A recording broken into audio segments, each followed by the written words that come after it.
we've got a lot of unfinished business here in the Big 12 that we want to make sure we take care of. Ballin', doing this is my calling. Flow is so appalling. Let's go! Win on three! 1, 2, 3! Win! Bijan's got it again, turns the corner, makes people miss. Looking like Reggie Bush in the open field. Number 5 still running. This kid may be the best player in the sport. It's picked off by Josh Thompson. Touchdown, Texas. Played the game and I'm still the same and I never change just to get a dip. Ballin', ballin'. I came from nothing to something like it's nothing. Yeah, you know I done it, that is no discussion. We just look at it as this year being an opportunity to prove everybody right and also prove the doubters wrong. Say goodnight to this one, Roshan Johnson. Football is a bit of a puzzle, and I believe that we have the perfect person putting players, coaches, plays, calling it all in the right places so that the puzzle can fit perfectly. Welcome into another edition of Rewind with Coach Sark. I'm Logan Lindo here with the head coach of Texas football. Coach, it was another really good Saturday in terms of the environment and a chance for the fans to get there early.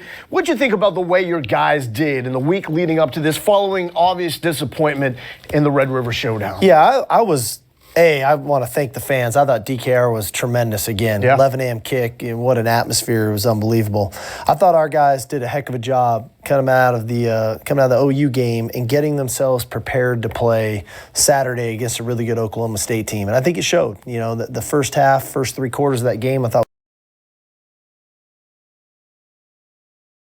prepared and ultimately went out and performed in the first part of that ball game. So let's get right into it. This is an Oklahoma State team coming in undefeated. Mike Gundy has done a very good job with them. We see on the opening drive once again, you're starting with some sideline to sideline action, seeing a lot of these sweep plays to start. Well, we just want to try to get Bijan the ball in some space. This was a good interior front for OSU and the opportunity to try to get him in space and then utilize some of the misdirection with our receivers. Right there you see Worthy in motion and then getting the ball back up inside with Bijan again. 1st and 10, Casey drops back to throw, has a little room, uses the legs. He does. You know, Casey's legs have been effective for him all year. It's something we've been trying to get him to utilize even more of and did it there. And then trying to get, again, Keelan Robinson a little bit more involved offensively early, getting him on the edge as well. How does it help, though, that Casey and Bijan also sold the fake a little longer? Yeah, there's a little bit kind of time plays together, right? Complementary plays off of other plays, and that was a good one there. So nice run there by Keelan for 25 yards, and it's back to Bijan, 17 yards. Yep, nice route, kind of an option route, taking the middle. Nice job by Casey really standing in the pocket and delivering a strike. Big catch here by Joshua Moore on 3rd and 7. Yeah, big catch, anticipating the contact's coming. A lot of contact courage, we call it here, knowing you're going to take that hit. Might as well catch it anyway and give us the 1st and goal. And you cap it with a touchdown, so that's now an opening drive touchdown in 4 of the past 5 games. The other instance was an opening drive field goal. Yeah, and I think that lends itself to the preparation that the staff and that the players are putting in, that they're prepared and ready to go, believe in the openers and executing right off the bat. So what are you trying to do against this Oklahoma State offense? Well, I think the big key is, going into the game, you have to recognize these guys are a run-first offense. They're going to run the ball about 70-75% of the time, and then they're going to utilize the play-action pass and the screen game to complement that. And so I think the first thing you have to do is you really have to try to stop the run and get them in a position to where they throw the ball on our terms. And I thought early on in the ball game we were doing a pretty good job of that. And unfortunately, that just didn't play out all the way through the 4th quarter. You force a 3-and-out on the opening possession. Here's your next possession. Starts with Marcus Washington for 2 yards, and you're backed up here. Yeah, we end up getting a hold on 1st down in this drive and put ourselves in the 3rd long. And this was the one thing, if you remember, in the week was win on 1st down. Yeah. So that we could play 3rd and medium, 3rd and short football. Because 3rd long, that's one of the best 3rd down defenses in the country, and they were able to get the stop on us there. A little speed option, but a good adjustment and reaction here from the D-line. Yep, very good again. Forced another 3rd down. 3rd and 8 situation again. And Sanders is a guy with wheels. That's probably one of his strongest skill sets. And here we see a good pursuit on this scramble. And Coburn gets there. Unfortunately, it looks like right before he goes out of bounds, called for the horse collar. Yeah, it's unfortunate. It's a great effort by Coburn at 350 pounds, running sideline to sideline. We just got to be smarter. When you're near the sideline, push them out. Don't try to grab them and pull them down. There's Rashad Owens going for 12 yards. And this is something, though, that's a testament to the way your defense is playing. Even when there is a big play, you're making them work for it. And this is a drive that gets down into the scoring area, and you hold them to a field goal. Yeah, I thought early on, especially, I thought our red zone defense was really good in this game. I thought they stood in, found a way to get stops inside the 10. It's been something, we've really been doing all year, is playing really good in the red zone on offense and defense. It showed up again in this ball game, especially early in the first half. 2nd and goal here to go back to Warren. Stout interior-wise on the D-line there. 2-yard gain, and then it's a 3rd and goal from the 4. Yep, there's the fade throw right there. A really good, just kind of a late win by Josh Thompson. Kind of got beat on the release, found a way to get his hand in there and get the ball out. So even after that horse collar, that 15 yards that kept the drive alive, it's still just 3 points for Oklahoma State here. You go back on offense, backed up again on 2nd and 15. Bijan gets a lot of it back. Yeah, and to your point, 2nd and 15 is not where we wanted to be in this game, right? We wanted to be at 2nd and 5, 2nd and 15. We get ourselves to a 3rd and medium. Really good job by Casey recognizing the coverage and finding Marcus Washington for a big play. And a guy that has done so much in the run game finally has his moment without Jordan Whittington involved. Yeah, this is the classic where Jay Witt would be, kind of on 3rd down for us, work in the middle of the field. And it was great to see Marcus kind of come up with a big play for us there. Did you miss Whittington on 3rd down? Yeah, I don't know if it's necessarily just missed him. I mean, he's obviously a great player. We'd always love to have him, but I thought the other guys, stepped up. And how many times have we seen that? Just inches, right? Yeah. Like footsteps, inbounds, out of bounds for touchdowns. Yeah, that was a close one there to Dixon. But we're able to convert, get the field goal. I thought Cameron Dicker had another tremendous game for us in the kicking game. Yeah, he's back to being his usual dominant, accurate self. That was a good play by Alfred Collins. Byron Murphy with some pressure. Sanders nowhere to go. Yeah, again, just a good job getting him off the spot. Good pressure, good finish by Ben Davis there on the ball on the sidelines. It's a huge hit here for Overshown, but this is the play he's hurt on and does not return. Yeah, unfortunate. A great effort coming out and making the hit. Didn't quite recognize the screen as quickly as we could, but I know Demo's getting healthy and looking forward to getting him back. And that's something you don't make excuses, but you're looking at the team as it stands right now, and you're going into the 2nd quarter. You don't have one of your best receivers. You don't have the leader of your defense at this point in time as well. Well, I think that that's the nature of football, right? And injuries occur, things happen, and we lost Denzel Okafor, we lost Ray Thornton, we lost Jordan Whittington. Not having Demo out there for the 2nd quarter on. So all those are factors, but it's also opportunity for other guys to step up. That first step quickness there from Bijan cuts it up. Nice gain of 26. Yeah, really nice run. Nice execution by the offensive line up front. And anytime we can get number 5 to the 2nd level, that gives us a chance to have a really successful play. Doesn't show up as receiving yards, but 15 there from Xavier Worthy. Yep, you got the PI there. You see the hold on the shoulder. Can't get his hands up to catch it. Another 1st down here into the red area. And then Bijan for 9 yards. Slippery as always. It really is. Very, very rarely do we see the first man tackle. We see the safety come out of the middle, and then able to make him miss and get us the 2nd one. A nice run here by Roschon to get us the 1st. And then it sets up Bijan 13 yards from Casey. This play has been lights out for your guys. Yeah, versatility, right? This guy provides a lot of different ways we can get him the ball in space. Great job by Casey standing in the pocket. Kind of gets hit low, but delivers a strike, and Bijan finds the end zone. So it makes it 17-3, 3rd and 4 on the next drive for Oklahoma State. Here's Deshaun Jameson. Yeah, big pick. Nice job stepping in front. Good reaction by Deshaun of kind of reacting to the throw, and then obviously the hands to make the catch. So next drive, you got a 3rd and 6, and here's Xavier Worthy coming up with a conversion with 8 yards. Yeah, good sprint out, good completion. And this is the complementary football I've been talking about. You get the turnover, you want to play complementary football, drive down and lead it to points. And then, clearly, unfortunately, we have the error here coming up on 3rd down, but it was a nice drive up until that point. Coaching points, right? So when you sit down with Casey, what do you tell him about this play? Well, it was 3rd down. We were trying to anticipate a specific, man coverage look. They played it zone. Sometimes it's better to eat it, than to try to force it in there because we could have easily taken the 3, been up 20 to 3 and 10. Instead, big momentum shift to get it to to 17-10. And then pressure on Thompson here, and he goes down with a sack. Yeah, nice pass rush by them on third down. We kind of get beat at the guard position. And again, 3rd and 17. This is not where we want to be against this defense. So we're kind of not following the script of how we wanted this game to go. So give it back to Oklahoma State. There's Jalen Warren, slipped out of one, but Ogofu and Sweat both are there. A little later, it's a 3rd and 9, and it's Warren for 9 yards in the first down. Yeah, they hit us with two runs on 3rd and long, where I think traditionally they're passing downs, and they kind of slipped 2 runs in there and were able to make first downs and ultimately get themselves in position to get a field goal. A little bit of a broken play there, but Blaine Green comes up 17 yards, and then down goes Spencer Sanders. Actually, it's Jalen Warren going down there, sets up a 2nd and 12. And David Bend is all over that screen. Yeah, David Bend kind of reemerged here this weekend and had a couple nice plays for us, so that he and Jalen Ford both stepped in nicely when Demo went down. Really good open field tackle there on Tay Martin, sets up a field goal. Yep, got the field goal to really send us into halftime up 17-13, excuse me. So you're in the half. We're going to the second half now. You got the lead. 3rd quarter here.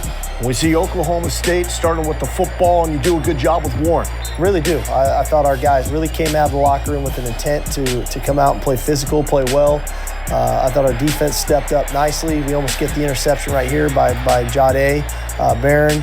But ultimately, we force a stop, and we get the ball back offensively and go down the field and score. So I like the intent we came out of the locker room with to play the second half. Great moves there by Ogofu, and you've talked about it a lot. It's not just the sacks, but affecting the quarterback. Yep, exactly. That was a prime example of it right there. So force a 3 and out. You come back on offense here, and Bijan making guys miss for 8 yards. Yep, good start to the second half. Positive play, 2nd and 2 football. We get the conversion. We have another 1st and 10. We get another completion. So clearly, we're at our best when we're effective on first down, on early downs in the series.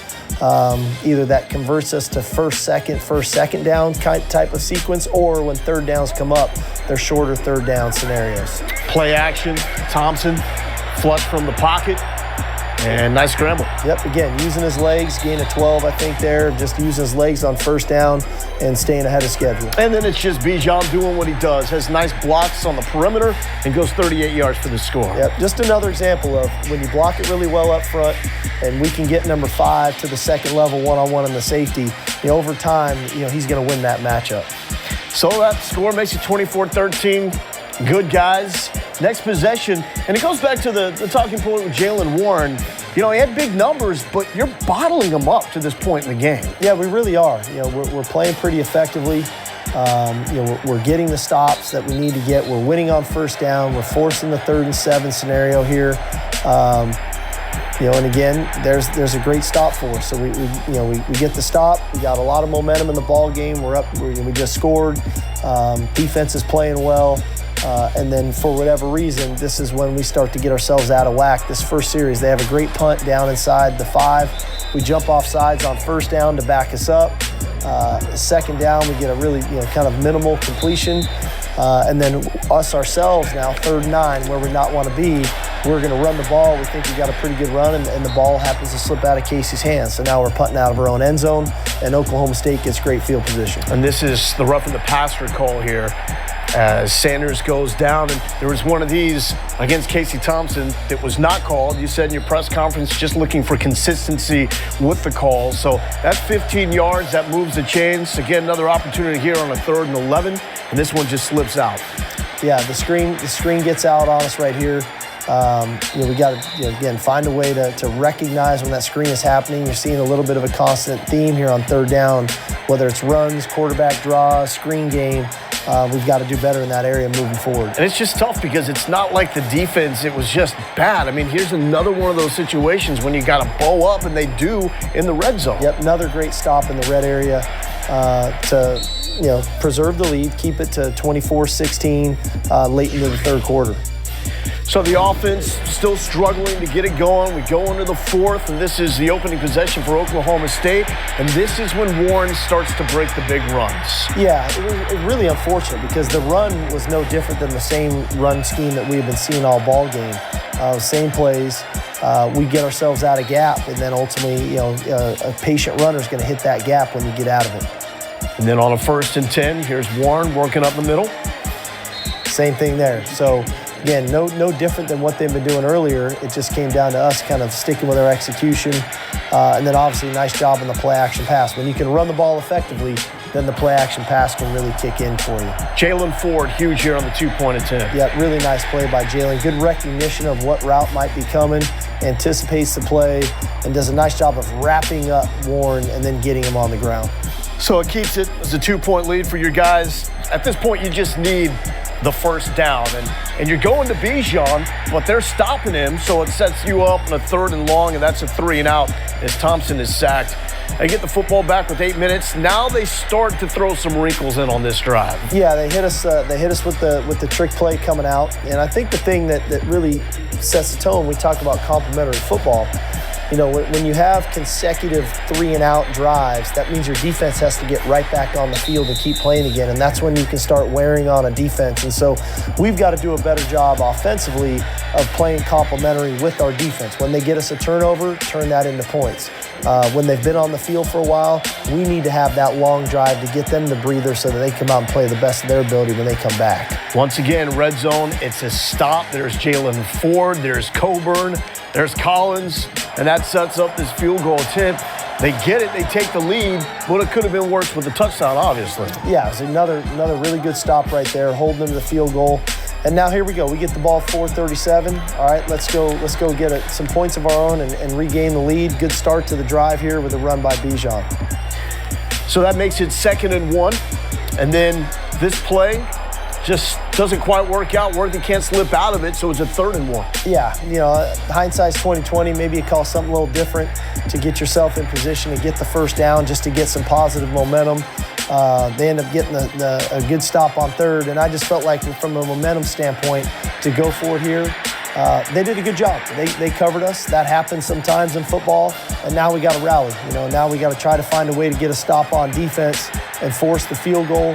They hit another couple runs here where, again, we're not playing great complementary football. And obviously, this next play, you're letting them score to have time. Yeah, this is a very strategic move. We knew either way, touchdown or a field goal by them, we would need a touchdown of our own. So better served having 2:18 on the clock with a timeout to try to score than 40 seconds or so. And what happens on this play, Coach? They just did a good job of getting underneath the route. I think if Casey could do it all over again, he'd probably check the ball down to Cade Brewer and, play kind of 2nd and 5, 2nd and 6 football. But hey, sometimes, he kind of wanted to take the shot, and the interception occurred, and that's the ball game. And that's a well-coached team on the other side that's really found an identity with a nasty defense. They made the plays when they had to. So Oklahoma State does remain undefeated, 32-24.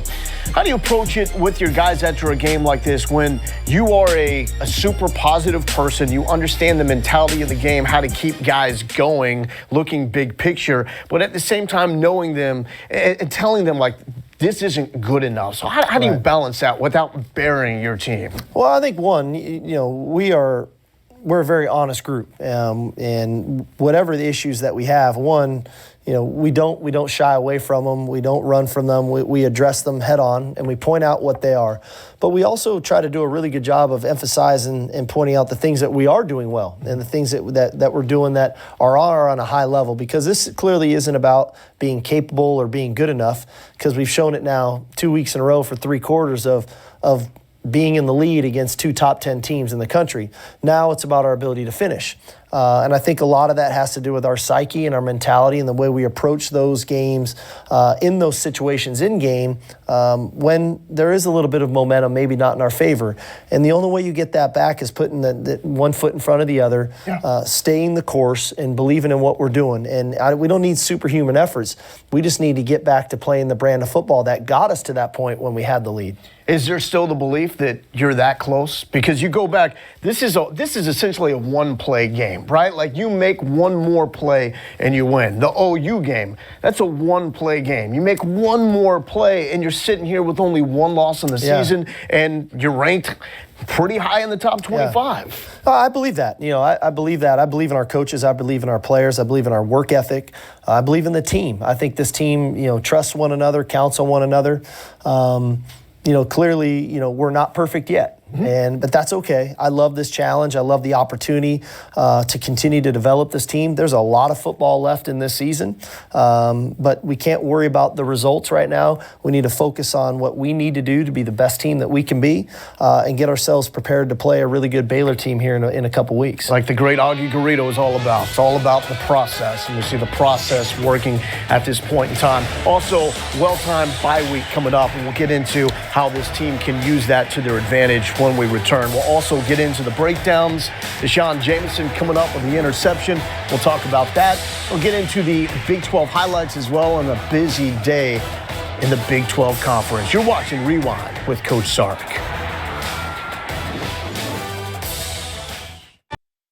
Welcome back to Rewind. Let's get into the Big 12 highlights from this past weekend. We start with Texas Tech and Kansas. SaRodorick Thompson back healthy, looking good for the Red Raiders. Here he breaks loose for 17 yards, moves the sticks. 3rd and goal for the Red Raiders. Henry Colombi will keep. Makes a little move, strolls in, and Red Raiders up 7-0. They would add Eric Ezekama on the ground game. All right, Ezekama finding the end zone, making the Red Raiders up 17-0. Colombi, he will keep. Almost fooled the cameraman there. Looking good on the run, too. 25 yards. Later in the drive, Red Raiders back in the red zone, and it's Miles Price. Little end around, and it works out perfectly. And Texas Tech with the lead 24-0, getting it done on the ground. Now setting up the play action. Colombi with time. Mason Tharp makes the adjustment, 25 yards. And it's 1st and goal for the Red Raiders. 2 plays later, it's Donovan Smith now in at quarterback. And Smith weaving through traffic. Oh, a little thud into the end zone. 31-0. Smith still in the game. This time showing the arm. Good adjustment there by Ezekama. He's thrown down after 47 yards. 3 plays later, Colombi back at quarterback. And he's got the tight end, Travis Koontz, 2-yard score.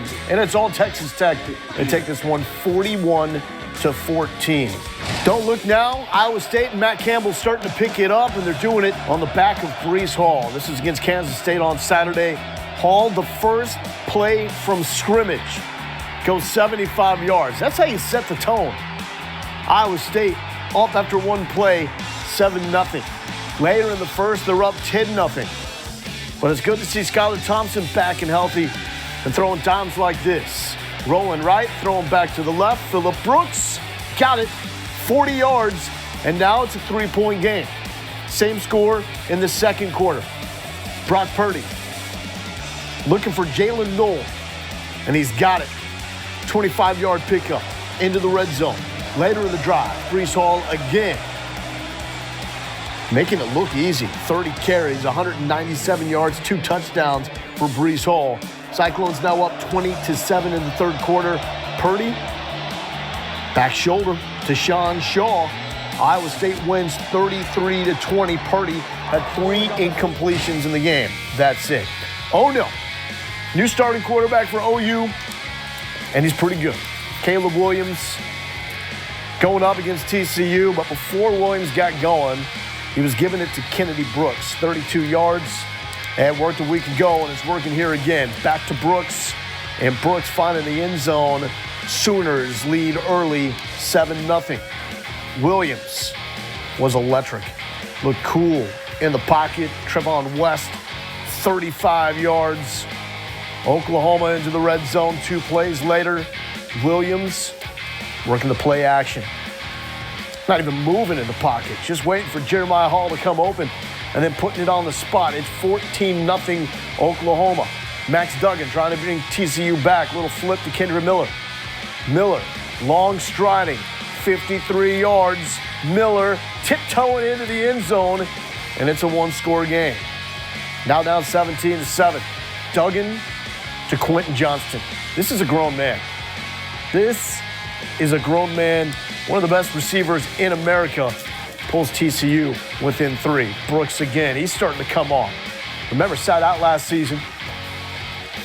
Opted out with COVID, 45 yards there. Had 20 carries for 153. Williams, BBs to Jaden Hazelwood, and it's 31-14 Oklahoma. But we got to see more from Quentin Johnston. Duggan putting it up. Yeah, that's going to work. Johnston bringing it down, dragging a defender, bringing him with him into the end zone. An amazing catch, and initially missed it. It gets it off the thigh pad, and it works. So TCU within 10, but too much from Williams. 295 passing yards, 4 touchdowns, 9 carries, 66 yards, and that touchdown. Look out for Caleb Williams, the true freshman, sensational in his OU debut. Next opponent for Texas will be Baylor. That is RG3, leading the Baylor students out onto the field. He still got it. Going up against BYU, nice adjustment by Puka Nacua, 52 yards, so BYU in business, 3rd and goal. Tyler Algier finishing the drive in the end zone. BYU up 7-3. But boy, Baylor has a stud at running back in Abraham Smith. There he is, 31 yards, down to the 16. A few plays later, going to go back to Smith. Now, he initially gets stood up right there, but finishes through contact because the dude is tough as nails. End zone for Smith. Baylor takes a lead 10-7. 4th and 1 around midfield. That's Jaron Hall, BYU, 56 yards for the touchdown, and BYU pulls within 3. Yeah, coaching staff is fired up. Later in the 3rd, same score. Smith sheds 1 tackle. Great downfield blocking as well, 38 yards. So Baylor once again cooking. Gotta love the helmet decal there as well. Gary Bohannon, Dylan Doyle, 2-yard score. Baylor up 24-14. Next possession for the Cougs. Ball is out. TJ Franklin forces it out with the strip sack. Jalen Petrie recovers for the Bears. Huge takeaway. 2 plays later, Bohannon, he's coming into his own. Great ball to Tyquan Thornton. 44 yards for the go-to guy for the Bears. Back to the ground, and Smith falling into the end zone, and it's 31-14. But it's not just Smith. Remember Tristan Ebner. Seems like he's been there forever, doing his thing on special teams, doing it with the offense as well. 37 yards in 11 carries for 95. Not a bad day. 4th and goal. Smith will finish, and Baylor wins 38-24. They respond from the loss against Oklahoma State. So as it stands right now, you've got 2 undefeated teams in conference play. It's OU at 4-0. It's Oklahoma State at 3-0. You can see the challenges for Texas now at 2-2. They still have Baylor at 3-1, Iowa State 2-1 coming up in back-to-back weeks on the schedule. Both of those games on the road. So if Texas has hopes to play in the Big 12 championship game, they need to take care of business in these next 2 games. More to come on Rewind. We got our offensive breakdowns, of course, focusing once again on Bijan Robinson.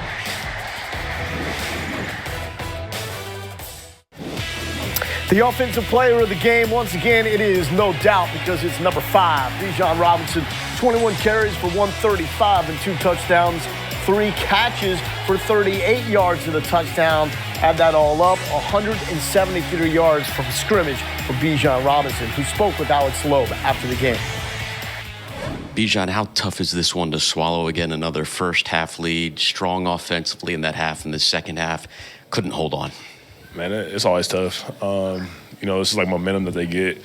And, we try to find our momentum. Sometimes we'll get some open plays, get some good plays, but then we seem to come back to honing in our focus and just make sure that we, just finish the drives because, we understand that they bring pressure and that they bring stunts, but, just different things that we need to do to improve for offense. Does it feel like a pattern now developing where something happens in the game, if it's in the second half, third quarter, whatever it is, and you feel like, oh no, here it comes again? I hope it's not like that. I always pray, that we always, stay focused in the next play and don't worry about the play before because when we start worrying about the play before, then, we'll start thinking about, what happened instead of thinking about what we have to do at test, in that moment. So, I just always say, always keep our faith, man, and just make sure that we always just understand what play that we're in and not worry about the plays before. Felt like you individually had a strong performance. What did you make of your game today? I think it's a team effort. I'm always going to go with the team. Things open up and I got to find some holes, find some gaps. But, as a team, we need to play stronger. So that means I need to play stronger as well. What was said and who said it in the locker room afterwards?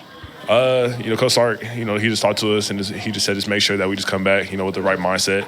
This is a tough one to swallow, but, we just can't look at that game again, and we just got to keep moving forward. Like I always say, God has a bigger plan for the outcome, and we just can't let these trials get in our way of anything that He has for us. Thanks, Bijan. Yeah, thank you. Well, it's kind of ridiculous what Bijan Robinson is doing right now. 9th straight game with a touchdown. The first Longhorn to do that since Jordan Shipley in 2008. So that's some exclusive company right there. Let's get into how he's finding ways into the end zone. And this is a look that we've seen a couple times this year. Yeah, we're trying to get them in a bit of a run defense and then, creating kind of a mesh route where we can get him on the wheel. Where that backer's got to kind of run through a lot of foot traffic to get to him. Again, it's a 5-man protection to do all that, so you got to have some courage back there at quarterback if they blitz, and Casey obviously did that. And then the 38-yard touchdown run, good blocking on the left side. Yeah, great job building the wall by the offensive line, good kick out by Brewer. And this guy, when you get Bijan to the second level in space, very rarely do we see that first guy get him on the ground. Oh, yeah. One of the best we've seen in a long, long time breaking tackles. It's been an amazing year for Bijan Robinson. Want to go back to that touchdown pass from Casey. It looks like a really simple pass, but it seems like Casey does a really good job of putting the right amount of touch and leading the running back just the perfect amount. Yeah, it is, and especially because it's not your traditional flat route. It's not your wheel route that is 30 yards down the field. It's kind of a hybrid, we call it a rail route, kind of in between the two. And you do have to have some touch, but you also have to give it enough velocity so that you give the runner enough distance, by the time that defender gets to him. So you got to put something on it. And then especially in that instance when you got a free blitzer coming in the A-gap to be able to get that ball out and do it accurately. Hey, Casey has shown a lot of toughness the past couple of weeks. He's taken some hits. We know he's been in some pain, but he stayed in there like an absolute champ. Let's get to some more of the receiver play now. And Joshua Moore really coming off a breakout game. This is a huge reception for him on third down. Yeah, it was. A little bit of a double move. We're kind of selling the pick route that we hit last week, and then Josh coming inside. And that takes a lot of courage when you know you're going to take that hit over the middle to extend your hands, get the ball tucked, and take the hit. That was a big play for him. And then got worthy here, one-on-one opportunities. We see the speed. Obviously, the corner's respecting that speed, and now he can catch that ball and create an explosive play really just on a hitch-type throw. I love it. Every time he gets the football, he's trying to do more. What is it about his mentality? What does Xavier Worthy possess that not many freshmen seem to possess? And I'm talking programs all across America. No, I think he's an elite competitor. I think this guy really expects to perform at a high level. He puts in the work to do it. So when his opportunities come, I don't think that he's in awe or shocked by the opportunity. It's like, okay, I got the ball, now I'm going to go do something with it. His mentality is to go score. Most guys, it takes a year, 2 or 3 to develop that mentality. He's had it since day one when he walked in the building. Absolutely love it. This next one, I love for a different reason. I remember talking about Josh Thompson in years past, right? Just doing work on special teams, then breaks out as a corner. Marcus Washington's kind of been the same deal, right? Doing his work on the ground and the running game, blocking, and now he gets his opportunity. Yeah, this is a cool play for Marcus. He's been doing a lot of the dirty work for us on special teams, blocking on the perimeter, blocking in the run game. And so to get this opportunity on a big third down and to win the one-on-one matchup, that was a great moment. And that's why guys continue to develop in this program. It's not about who you are right now. It's what you can become down the road. And Marcus is a prime example of that. Do your job, right? I mean, it's easy to say, but for a guy like that to embrace it, I mean, do your job. It seems like Washington has done that to a T. He really has. And the buy-in to the developmental piece. It's like, okay, here's some things for you to work on. This is what we're going to work on you with, and this is what we think you can become down the road. And he's bought into it. I mean, that guy's on the jugs machine every day before practice. I mean, he's putting in the work, and then now he's starting to reap the rewards of it. And you said in your press conference this morning, this is a developmental program getting better with every day that goes by. Getting to the secondary now, start focusing on the defense. Deshaun Jameson, really nice play to come up with the 4th interception of his career. Yeah, it was a nice play.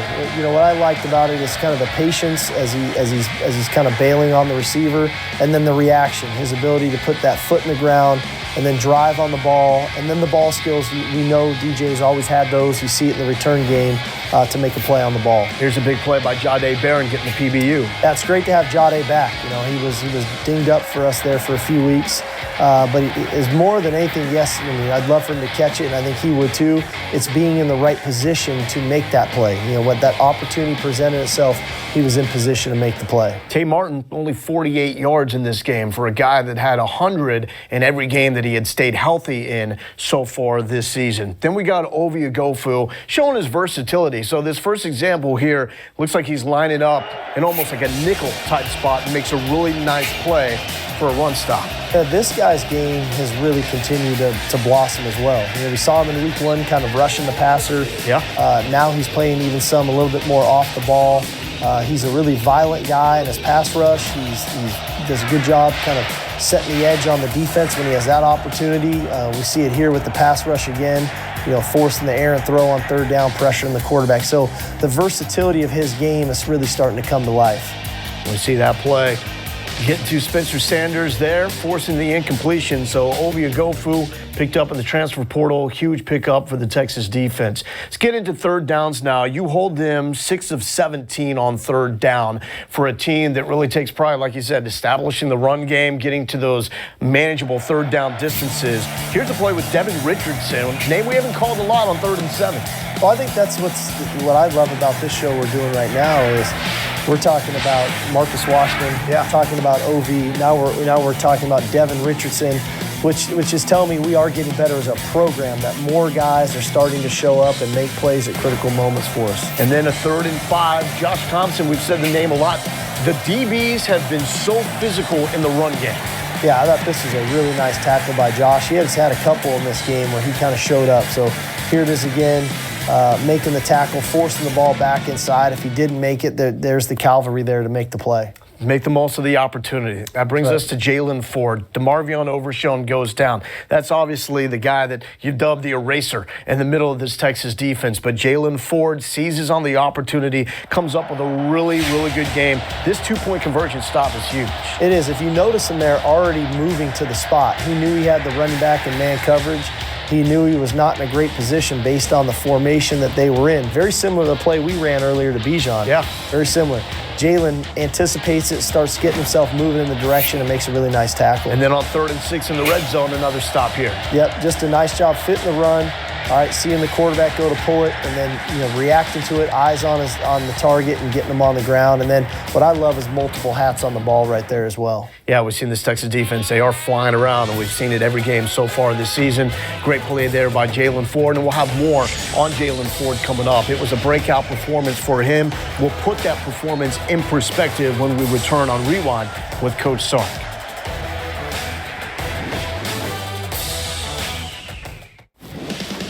The defensive player of the game is Jaylan Ford.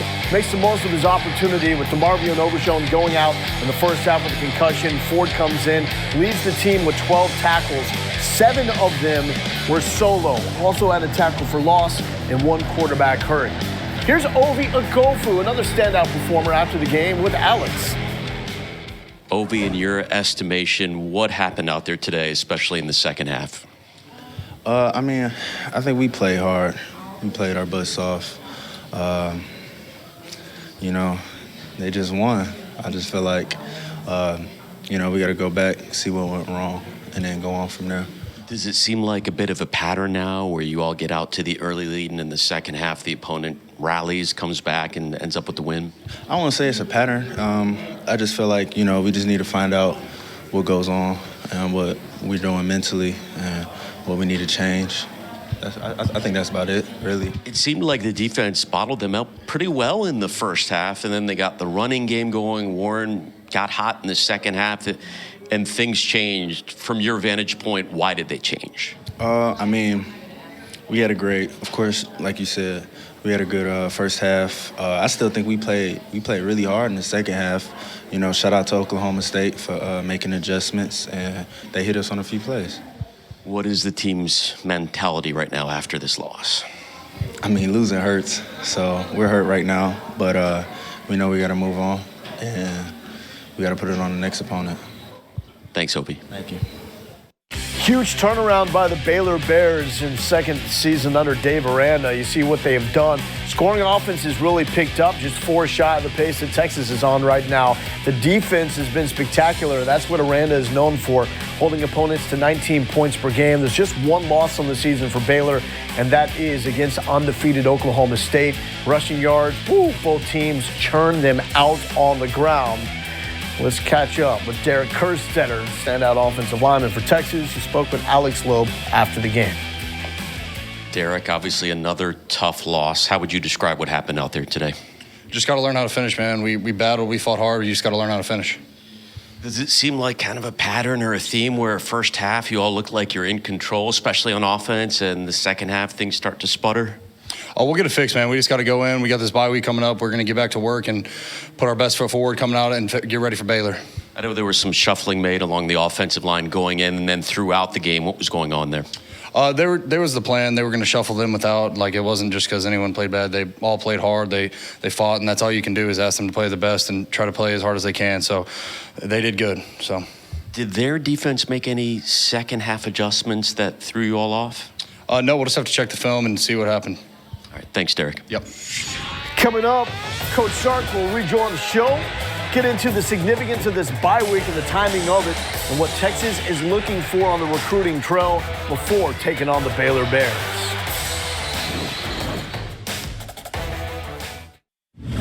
Let's get into the WinStar World Resort winning moment. And it's Bijan Robinson carrying the Texas offense to the tune of another 100-yard game on the ground. That now gives him 5 straight games with at least 100 rushing yards. That is tied for the 5th longest streak in school history. I don't think this guy is slowing down anytime soon. Eventually, we'll talk about him as the Lifetime Longhorn of the Week in the NFL. This week, though, it's Deshaun Elliott. His Ravens defense destroyed the Chargers, and he had a large hand in this. 3 tackles, a sack, 2 PBUs, and most significantly, the first interception of his career. Did that so well in his playing days here on the 40 acres. Other notable performances, Jordan Hicks, we talk about him every week because he just continues to produce. 6 tackles, 2 sacks, and a huge win for his Cardinals against the Browns. Then Malcolm Brown, the running back, still going strong. Love this. 5 carries, 24 yards, had 1 catch for 7 yards and a loss in London against the Jaguars. And Devin Duvernay also contributing in that win against the Chargers, 140 all-purpose yards for the former Texas speedster. Well, we got a bye week coming up, and then Texas game day gets going again. Saturday, October 30th, getting you ready for the game against Baylor. We'll be live from the Yeti flagship on South Congress. Come out and hang out with us. 9 a.m. Central Time start because of that 11 a.m. Central Time kick, Texas and Baylor. All right, Coach, we know you got an opportunity to kind of, I don't want to say slow down, but give some guys some rest, get guys healthy, go out and do some recruiting.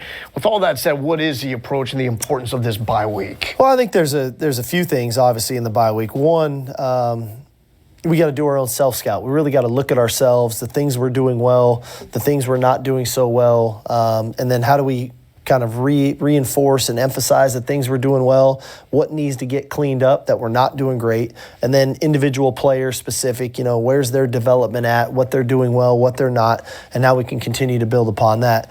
I think the second thing goes without saying. You go 7 straight weeks of football. We're a nicked up, banged up football team right now. We've had some guys that are going to be out some extended time with surgeries. We've got some other guys that are just sore as is. So that creates opportunity for some of our younger players to get more opportunities here this week as we work with our 1s and our 2s.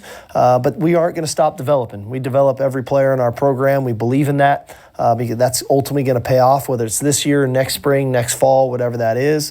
And then for the staff, after all that of 3 days of practice, we get to hit the road and go recruiting. It's been great. I've had some games I've been able to go to so far, but to really get out for a few days, and recruiting's our lifeline. It's of the utmost importance for the long-term success of our program, so we've got to do a great job of that this week as well. What do you look for when you go and watch a guy play live? Obviously, you're there for a reason. There's already interest, but ultimately, what do you want to see?